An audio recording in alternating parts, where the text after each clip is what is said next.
Hi everyone, सत श्री अकाल, नमस्ते। मैं अरविंदर कौर। मैं आपसे कुछ बातें शेयर करना चाहती हूँ जो मैंने अब तक कुछ टाइम में सीखी। जैसे कि आप जानते हैं कि ये कोविड काल का टाइम चल रहा है और हर किसी में फियर, फोबिया एंड डिप्रेशन और बहुत से डर मन में बैठे हुए हैं, क्योंकि वो जो डर हैं वो हमें मीडिया से मिल रहे हैं। क्योंकि मीडिया जो है वो उनका कोई और काम नहीं है, खाली लोगों को हर समय डराना। तो इन चीज़ों को देखते हुए सब बहुत ज़्यादा डिप्रेशन में जाते जा रहे हैं। तो ये टाइम हमारे ऊपर भी आया, लेकिन थैंक्स टू एसएल टीम का, जिन्होंने हमारी लाइफ में बहुत ज़्यादा हेल्प की। क्योंकि हमारा सोचने का नज़रिया ही उन्होंने चेंज कर दिया। हमारे जो मेंटोर हैं नीरज मलिक एंड अनुराग सूर्यवंशी, उन्होंने जिस तरीके से हमें 6 महीने में इतना ज़्यादा हर चीज़ के बारे में समझाया, तो हमें पता चला कि हमारा कॉन्शियस माइंड और अनकॉन्शियस माइंड क्या होता है। अब आप पूछेंगे कि कॉन्शियस माइंड क्या होता है। तो कॉन्शियस माइंड वो है, जैसे हम जब से पैदा हुए और हमने होश संभाला तो हमारी काफ़ी जो मेमोरीज हैं, बैड मेमोरीज, अच्छी मेमोरीज, वो हमारे जहाँ पर स्टोर होती हैं उसको हम अनकॉन्शियस माइंड कहते हैं। अब अनकॉन्शियस माइंड किस तरह से काम करता है, तो मैं आपको बताना चाहूँगी कि सबसे पहले तो आप ह्यूमन बॉडी के बारे में आप जांचें। ह्यूमन बॉडी हमारी 86 billion neurons and 60 trillions cells से बनी हुई है। वो दोनों मिलकर हमारी बॉडी में वर्क करते हैं। जिस तरीके से हमारी बॉडी में वो वर्क करते हैं वो हम इस तरह से मैं बताना चाहूँगी कि जैसे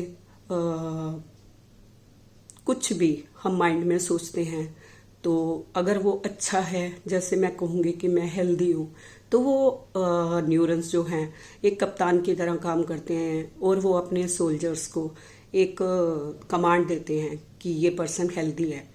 तो हेल्दी जब मैं ये सोचती हूँ तो हमारी बॉडी में थोड़ा बहुत जो भी कोई दिक्कत होती है, कोई चैलेंजेस होते हैं, तो वो उनको रिपेयर करने में लग जाते हैं। तो इस तरीके से वो हमारी बॉडी को एकदम से परफेक्ट रखते हैं।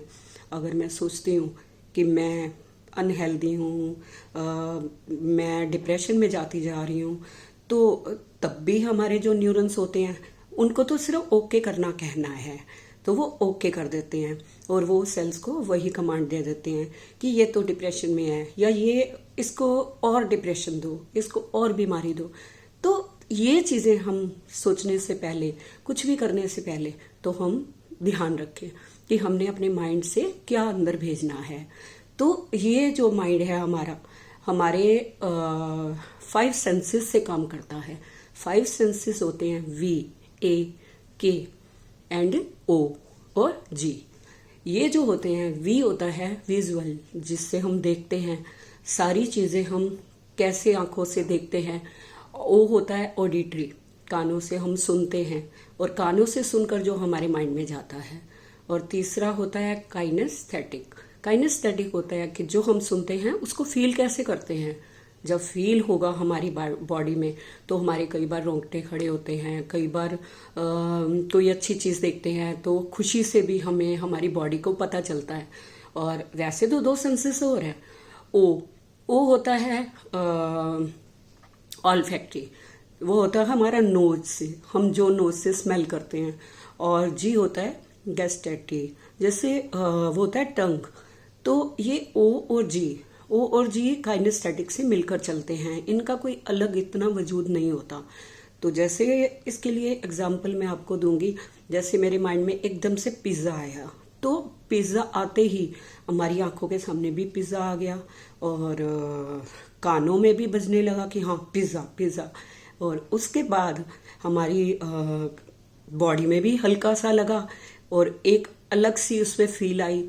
और नोज में स्मेल भी आने लग जाती है कई बारी। स्मेल क्या मतलब फ्रेगनेंस पिज्जे की, तो वो भी आने लग गई अच्छी सी, और कई बार मुंह में टेस्ट भी आ गया। तो इस तरह से हमारी बॉडी काम करती है। इससे आगे मैं आपको बताऊंगी E1। E1 होता है हमारे इवेंट 1। जब इवेंट 1 होता है तो जैसे हम घर के बाहर निकले तो हमने बाहर सामने सड़क पर कोई ऐसा व्यक्ति देखा जिसको हम बहुत अच्छे से जानते हैं। अब मैंने तो उसकी तरफ देख लिया, तो उसने इस तरफ देखा जरूर, लेकिन हो सकता है उसकी नजर ना पड़ी हो, लेकिन हमने अपना सोच लिया कि नहीं ये तो बिल्कुल बेकार है। मतलब इवेंट 1 जो हुआ वो तो वो था कि वो बंदा जा रहा है, वो व्यक्ति जा रहा है, लेकिन उसके बाद जो हमारी सोच हुई उसमें हमने DDG लगा दिया। DDG लगते ही वो E2 बन जाता है। जब हम E2 में देखते हैं कि कुछ तो चीजें हम सड़क पे गए तो हमने आसपास देखी तो सारी चीजें याद नहीं रहती, वो होता है डिलीट।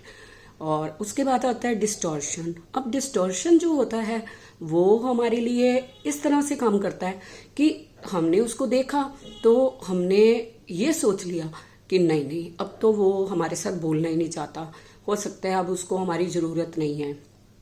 तो इसके बाद आता है DDG। ये हमारे होते हैं फिल्टर किसी चीज को समझने के लिए। G होता है जनरलाइज करना। अब जनरलाइज भी हमने कर लिया, ये तो है ही ऐसा, हम तो इससे कभी बात ही नहीं करेंगे। अब जो DDG होता है वो डिस्ट्रॉट और जो जनरलाइज होता है। जनरलाइज 2 तरह से माना जा सकता है। एक तो होता है पब्लिक ओपिनियन, ये तो कभी कभी पीपल ओपिनियन, ये कभी कभी चेंज होते रहते हैं।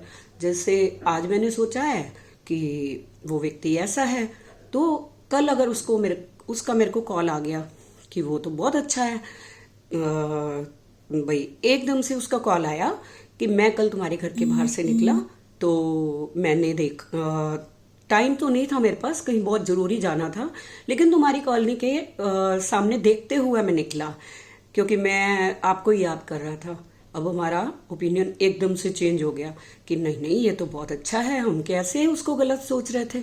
और एक होता है यूनिवर्सल ट्रूथ। यूनिवर्सल ट्रूथ होता है कि सब जानते हैं 2 और 2 4 होते हैं और पृथ्वी गोल है। अब इसको तो चेंज किया नहीं जा सकता। तो इस तरह जनरलाइज 2 तरह से होते हैं। तो जनरलाइज तो हमने कर लिया। अब इसके बाद हमारी बनती है स्टेट। तो स्टेट कैसे बनेगी?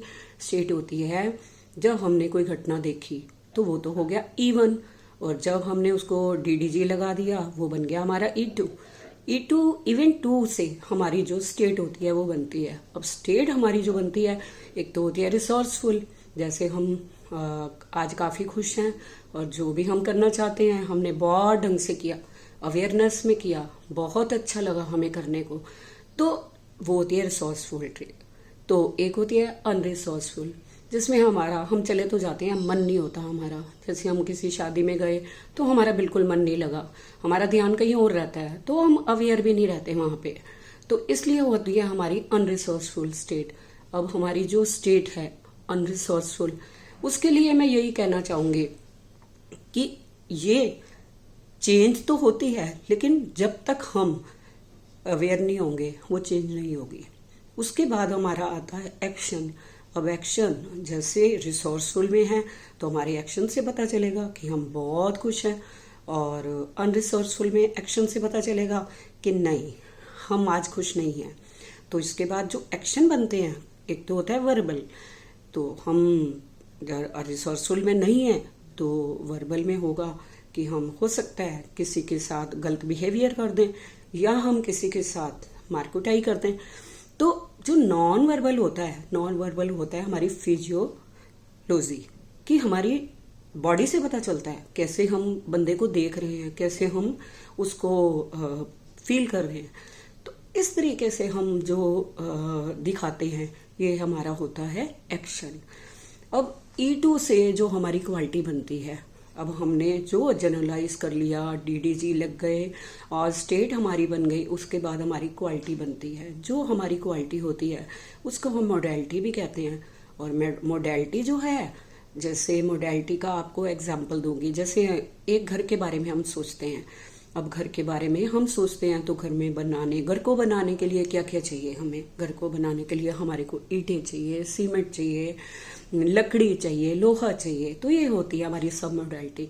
सब मोडेलिटी में जितनी चीज़ों के बारे में, एक चीज़ को लेकर जितनी चीज़ों के बारे में आगे हम सोचेंगे, वो सारी की सारी हम सब मोडेलिटी को कहते हैं।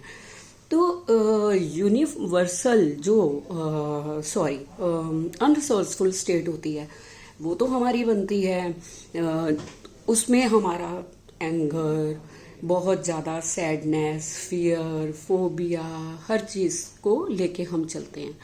तो हमारी रिसोर्सफुल जो होती है वो तो बहुत ज़्यादा, जैसे हम खुश हैं तो हर चीज़ में हमारी रिसोर्सफुल स्टेट होगी।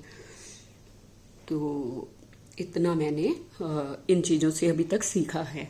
अगर आपको मेरी ये वीडियो पसंद आए तो लाइक कीजिए, और इसके बाद मैं और भी बहुत कुछ आपके साथ शेयर करूँगी। Thank you so much.